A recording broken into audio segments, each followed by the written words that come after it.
আজকের আমি জবা গাছের একটা সমস্যা আপনাদের সাথে শেয়ার করব। দেখুন গাছের পাতা কেমন হলুদ এবং ছোট হয়ে গেছে।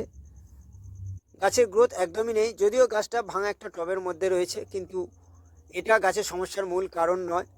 এই ধরনের সমস্যা হলে গাছে ফুল ফোটা বন্ধ হয়ে যায়। গাছে যতই খাবার দেওয়া হোক না কেন, এই ধরনের সমস্যা কখনোই দূর হবে না।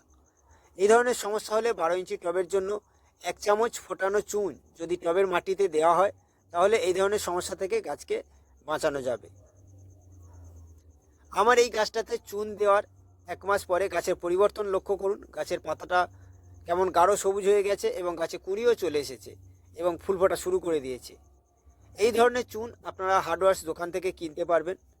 চুনে জল দিয়ে ফুটিয়ে নিয়ে ডাস্ট করে সেই চুন যদি টবের মাটিতে 12 ইঞ্চি টবের জন্য 1 চামচ দেওয়া হয়, তাহলে গাছের এই ধরনের সমস্যা দূর হবে এবং গাছে পুনরায় প্রচুর পরিমাণে ফুল ফুটবে।